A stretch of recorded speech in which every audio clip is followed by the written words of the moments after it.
Yo, what is up, guys? So today we're doing a full card prediction for LFA 97, Brown versus Esther Zulas. I cannot wait for this fight card to happen, and guess what, guys? Right now, at the time of me recording this video, there are 7 fights on this LFA fight card, and guess what, guys? If there's 8, 9, maybe even 10 fights on the fight card, by the time you actually see this video, make sure to put in the comment section below which video you would like me to do a prediction for, and I might make a video about it, or I will just tell you straight up in the comment section below who I think is going to win that fight, because obviously, 7 fights is not that many fights for this LFA fight card, and there could be more fights added to this LFA fight card.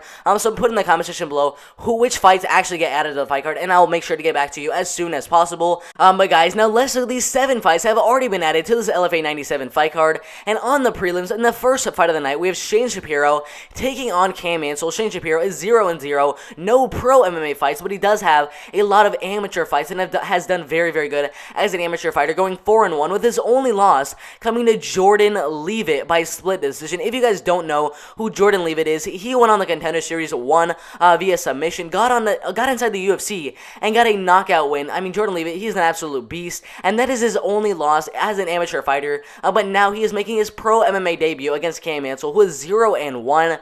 I think that's going to be a very tough fight for Cam Ansel, as Shane Shapiro has very, very good submission skills, and Cam Ansel, the only way he has ever lost as a pro MMA fighter has been by submission.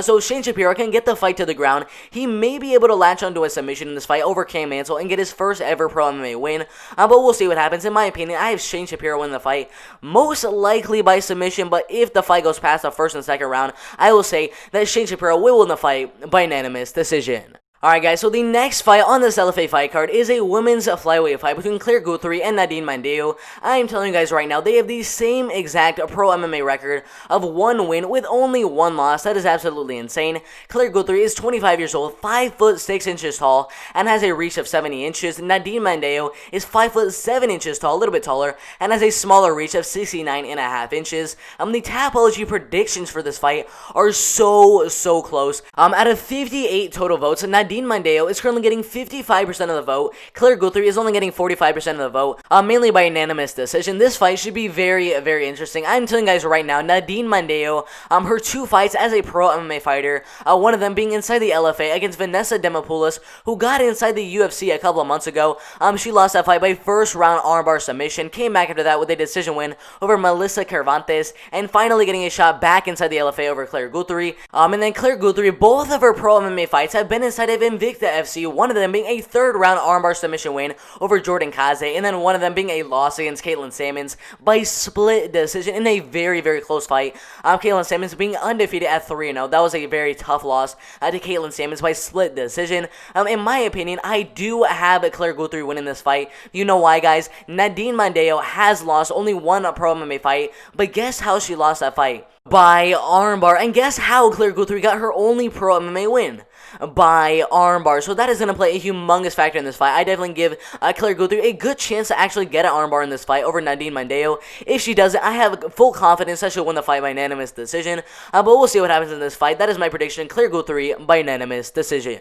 Alright guys, now we are heading to the main card of this LFA 97 fight card, and we have a big boy fight, a heavyweight fight between Thomas Peterson and Richard Lewis. I think this fight is going to be very, very interesting. Thomas Peterson, undefeated at 2-0 as a pro MMA fighter, even as an amateur, went 5-0 with some of those wins coming inside the LFA. I'm getting a first round Americano win, a first round knockout win, a third round TKO, a first round TKO, a unanimous decision as a pro, got a first round knockout, and then a first round TKO. I mean, this dude, he's an absolute beast. Richard Lewis has 1 pro MMA fight, no amateur fights, and then that 1 win coming by first round knockout. I think this fight is going to be very, very interesting. I cannot wait to see what happens in this fight. But Thomas Peterson, I mean, his reach and height advantage in this fight is going to be way too much. He is definitely going to land that shot that is going to put Richard Lewis away, in my opinion. I think it's going to be a first or second round knockout for Thomas Peterson in this fight. Alright guys, so the next fight on this LFA fight card, we have a featherweight fight between Michael Stack and Jordan Mappa.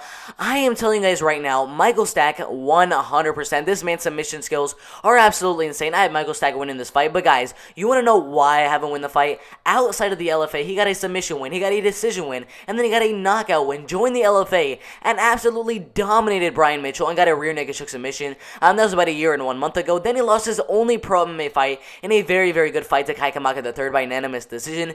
I know for a fact this 26-year-old fighter is going to come back with the win here over Jordan Mapa, who's coming off of a loss outside of the LFA, inside of URCC, about a year and a half ago. I mean, I don't think Jordan Mapa is very good of a fighter at all. I think Michael Sack is just going to dominate this fight and get his 5th Pro MMA win here. Probably going to be by submission, but we'll see what happens. Yeah, I have Michael Sack winning the fight either by submission in the first round or by unanimous decision. Alright guys, so the next fight on this LFA fight card, we have a women's strawweight fight between Liveth Young and Kelly D'Angelo, and Liveth Young 2-1-1 coming off of a knockout win in the very first round around 2 months ago over Rena Norville. That is absolutely insane. She's 31 and a half years old, 5 foot 2 inches tall, and has an amazing reach of 63 and a half inches. Kelly D'Angelo 4-3 as a pro MMA fighter, coming off of a loss in her last fight around 10 months ago over Alessia Zepatella by unanimous decision. Before that, beating Jillian DeCourse by unanimous decision, and then Lindsey Van Zandt by unanimous decision. This should be a very interesting fight.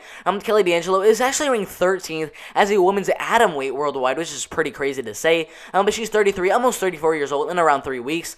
She's 5 foot 2 inches tall, so the same height as Liveth Young, and has a reach of 63 inches, which is a little bit smaller than Liveth Young.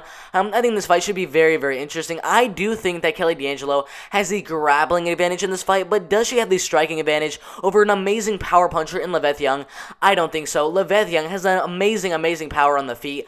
So if Liveth Young can keep the fight on the feet, I have no problem saying Liveth Young will win this fight by unanimous decision. Alright guys, so the next fight on this LFA fight card, we have the co-main event of the evening between Jacob Rosales and Jose Martinez. This fight is a lightweight fight.